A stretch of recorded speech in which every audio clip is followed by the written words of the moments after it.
अस्सलाम वालेकुम। हमारे पास ये चैप्टर 4 है, theory of congruency by M Burton solution से। ठीक है, इसमें चैप्टर 4 है। ठीक है, इसमें अब थ्योरी ऑफ कॉन्ग्रुएंसी में बात करेंगे, मतलब डेफिनेशन के let N be fixed positive integer, two integer हमारे पास एन है वो fix positive integer, two integer A B, जो ए बी इंटीजर होंगे said to be congruent mod N written as, उस वक्त कॉन्ग्रुएंट होंगे जब अगर उनका एन जो है वो उनके डिफरेंस को अगर डिवाइड करता है तो हम कहेंगे ये हमारे पास एन जो है वो कॉन्ग्रुएंट है। अगर एन इनके डिफरेंस को डिवाइड नहीं करता तो हम ये कहेंगे कि हमारे पास एन कॉन्ग्रुएंट नहीं है मोड एन के। जैसे एग्जांपल है कि एन मैंने 7 ले लिया, ए मैंने 3 ले लिया, बी 24। अब 3 माइनस 7 डिवाइड करेगा 21 को, यस ये डिवाइड करता है। ठीक है, अब हमारे पास ये जैसे -31 कॉन्ग्रुएंट 11 मोड 7, 7 जो है इसके डिफरेंस यानी कि ये जो 11 है इस साइड पे जाएगा -11 -42, 7 इनके डिफरेंस को डिवाइड करता है। जैसे अब ये एग्जांपल है कि इसमें डिवाइड नहीं करता, 6 इनकॉन्ग्रुएंट है 1 मोड, यानी कि 6 -1 5 हो जाएगा। 5 3 जो है वो 5 को डिवाइड नहीं करता हमारे पास। ठीक हो गया। इन द सेम वे 12 - 2 यानी कि 10, 10 जो 3 है वो 10 को डिवाइड नहीं करता। ये हमारे पास जो है वो इनकॉन्ग्रुएंट सॉल्यूशंस है। नेक्स्ट हमारे पास है complete system of residue let M be fixed positive integer. M हमारे पास कोई फिक्स पॉजिटिव इंटीजर है और सेट है हमारे पास ए से ए के, यानी कि कोई फाइनाइट सेट है। इसका complete residue system mod M modulo and written as CRS mod M if, अगर हमारे पास ये दो कंडीशन है कि ए आई कॉन्ग्रुएंट है ए जे मोड एम, यानी कि ये जो हमारे पास इनकॉन्ग्रुएंट होने चाहिए हमारे पास। ठीक है, और A I not equal to A J, यानी कि डिफरेंट एलिमेंट लें for any integer N there exist unique A I such that N congruent है ए आई मोड एम, यानी कि हमने कुछ इंटीजर लेने ए आई जो यूनिक हो हमारे पास। जैसे set of least non negative residue modulo is complete residue system. ठीक हो गया, ये हमारे पास ये चीज़ आ गई। थ्योरम 4.1 देखते हैं कि हमारे पास ए बी बिलोंग करते हैं जी से। ए कॉन्ग्रुएंट है B mod n if and only if a and b leave same non negative remainder after divides a, यानी कि हमारे पास ए बी बिलोंग करते हैं जी से, ए कॉन्ग्रुएंट है बी का। ये चीज़ पहले हम लोगों ने सपोज करनी है। ठीक है, इफ एंड ओनली कंडीशन में हमने एक चीज़ सपोज करनी होती है, दूसरी प्रूव करनी होती है, फिर दूसरी को सपोज करके पहली प्रूव करनी होती है। ठीक हो गया। अब यहाँ पे हमारे पास है कि ए और बी दोनों सेम, ये चीज़ पहले सपोज करेंगे और प्रूव करेंगे कि दोनों सेम रिमाइंडर यानी कि छोड़ देते हैं हमें। ठीक है, डिवाइड करने के बाद, और फिर हम ये सपोज करेंगे ए कॉन्ग्रुएंट बी सपोज प्रूव करेंगे। सपोज कर लिए कि ए कॉन्ग्रुएंट है बी मोड एन।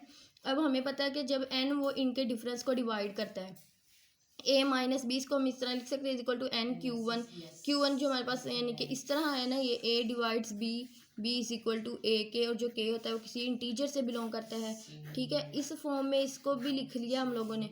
ठीक है, अब a is equal to n Q1 b, और इसको हमने बाय डिवीजन एल्गोरिदम यानी कि अब लगाया, तो जब हम मतलब लगाते हैं कि ये चीज़ फिर यहाँ पे आती है तो NQ2, और ये रिमाइंडर आ जाता है हमारे पास, कुछ रिमाइंडर आ जाता है। ठीक है, ये हमारे पास फिर GCD होता है, समथिंग एल्स। वो यूक्लिडियन एल्गोरिदम से हम लोग इस तरह कर रहे हैं, सॉरी यूक्लिड्स लेम्मा से यूक्लिडियन एल्गोरिदम में इस तरह किया हुआ है। ठीक है, अब a is equal to NQ1 plus NQ2, इनको हमने ऐड कर दिया। ठीक है, यानी कि कंपेयर कर लिया तो NQ2 आर आ गया, एन यूनिट से कॉमन ले लिया, रिमाइंडर आ गया हमारे पास। ठीक है, ये चीज़ हमने। अब कन्वर्सली सपोज करते कि ए बी सपोज कर लेते कि a and b leave same non negative remainders. A की मैंने ये वाली इक्वेशन ले ली NQ1 plus r, b is equal to NQ2 plus r, इनके दोनों सेम रिमाइंडर्स कर रहे हैं। ठीक है, इनको मैंने माइनस कर दिया दोनों इक्वेशन को।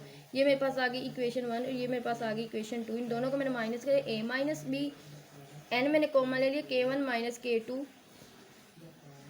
आर माइनस आर हो जाएगा 0, a minus b is equal to n K-1 K-2।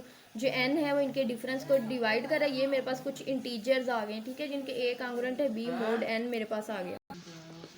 In the same way हम इस थ्योरम 4.3 में करते हैं कि इफ सी ए कॉन्ग्रुएंट है C B mod n, then a congruent है B mod n divide d, d जो है वो GCD है सी और एन का। अब ये चीज़ हम कहते हैं, लिख लेते हैं कि सी ए कॉन्ग्रुएंट है बी, लेट कर लेते हैं ये चीज़। ठीक हो गया, ये चीज़ हम लेट कर लेते हैं कि c a congruent c B mod n, इनके एन डिवाइड कर रहे हैं इनके डिफरेंस को, सी इनमें से कॉमन ले लिया, a minus b is equal to n k. ठीक हो गया। और ये हमने इसको वही ए डिवाइड्स बी वाली फॉर्म में लिख दिया ना, a divides b is equal to b is equal to a k, ठीक है। ये इसी फॉर्म में हमने इसको लिख दिया, इस वाली इक्वेशन को। अब जो डी है वो मेरे पास जी सी डी, इनके जी सी डी है तो डी सी को भी डिवाइड करेगा, ये डी एन को भी डिवाइड करेगा। C is equal to d r, यही वाली फॉर्म। आर और एस मेरे पास कुछ बिलोंग करते हैं जी से, और उनका जो जी सी डी है वो मेरे पास 1 के इक्वल है, ठीक हो गया। अब c a minus b is equal to n k, ये मेरे पास इक्वेशन मैंने लिख दी, ये जो मेरे पास आई थी, ठीक हो गया। अब इसमें मैंने सी और एन की वैल्यूज़ पुट कर दी। जब वैल्यूज़ पुट की तो डी डी से कैंसिल, एस और ये के जो था कुछ समथिंग इंटीजर्स था, तो ये मेरे पास एस डिवाइड कर रहा है आर और ए माइनस बी से। अब बाई यूक्लिड्स लेमा हमें पता है कि अगर इनके पी डिवाइड्स करे ए और बी को, तो by Euclid's lemma G C D P और ए इज इक्वल टू 1 होगा, तो पी जो है वो डिवाइड करेगा बी को, ठीक हो गया। ये हमारे पास यूक्लिड्स लेमा आता है, ये वाला, ठीक हो गया। अब एस जो है हमारे पास इनका आर के साथ जी सी डी इसका 1 है, तो ए एस में ए माइनस बी को डिवाइड करेगा, ए कांग्रुएंट है बी मोड एस, और एस की वैल्यू मेरे पास यहाँ पर, एस की यहाँ से मैं अगर वैल्यू निकालूँ तो एन ओवर डी आती है ना, तो एन ओवर डी एस की जगह हम लोगों ने पुट कर ली, तो हमारे पास सोल्यूशन आ गया। नेक्स्ट करोलरी है मेरे पास कि इफ़ सी ए कांग्रुएंट है सी बी मोड एन के and g C d c n, c और एन का जो जी सी डी 1 है, देन मेरे पास ये जो सी है अगर इसका जी सी डी 1 है तो ये कैंसिल आउट हो जाएंगे, ठीक हो गया हमारे पास ये।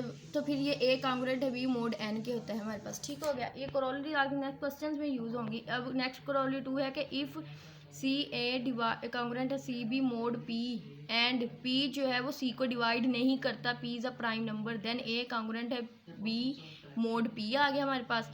इसका प्रूव है the condition P does not divide C and P is a prime implies that कि जी सी डी जो सी पी है वो मेरे पास 1 है, ठीक है। अगर कुछ क्वेश्चंस आपको समझ नहीं लगे तो आप कमेंट सेक्शन में पूछ सकते हैं।